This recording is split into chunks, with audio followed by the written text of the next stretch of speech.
Hello, everybody. Today we're going to have a little talk about understanding people.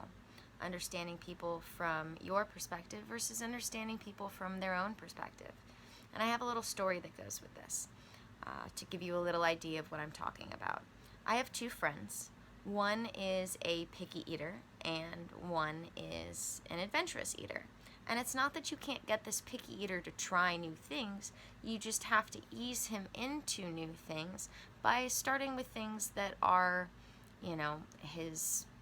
within his palate already. And so this adventurous eater is constantly thinking to himself, well, if I like something and I can just get everybody to try something that I like, then they'll like it too. But life doesn't work this way.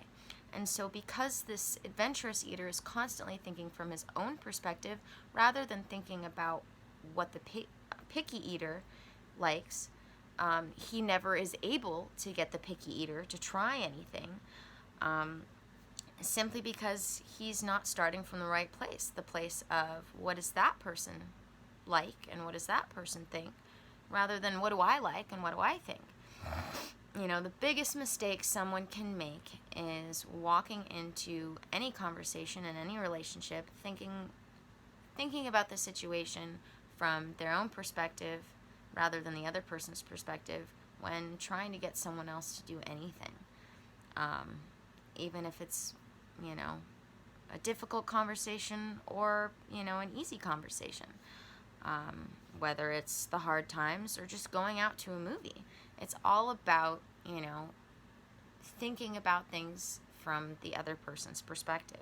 Now, that's not to say that you can't think about things from your own perspective. Obviously, if you're going to a movie, you don't want to just go to a movie, that the other person likes and you're going to absolutely hate sitting through that movie.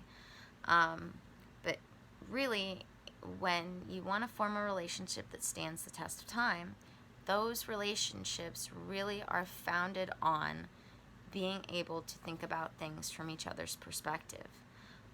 Another example I have of this is, being able to, like the movie example, be able to do things apart. This is one of the big things that the stronger relationships have, is that they recognize, I like things, you like things, but we're not going to like all the same things. And so from this perspective, you may do things together that one or the other doesn't necessarily love all the time. But then you may recognize that, this other person has friends that they're going to love to go do this with. And so I'm just going to let them go do these things, or be accepting, rather, of this person going to do these things with those other people because I don't enjoy it. And that's perfectly fine.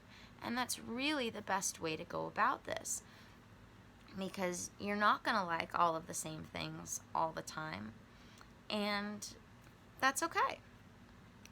One of the strongest relationships I've had was one in which myself and the other person were able to say, you know what, you really like Titanic, I really don't like Titanic, so on the anniversary of the Titanic sinking, you can go watch the 3D movie with your friend, and I'm going to sit here at home and do some work or, do something else. And that's totally fine.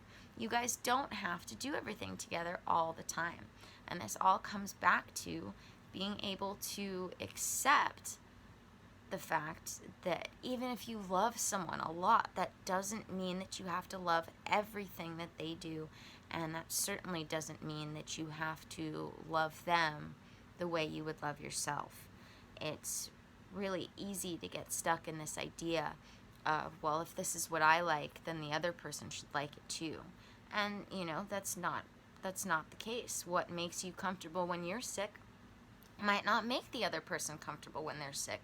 And especially being able to consider this idea, consider these things, stopping to take the time to look at something from that other person's perspective is just, it makes all the difference in the world. Have a good day, everyone.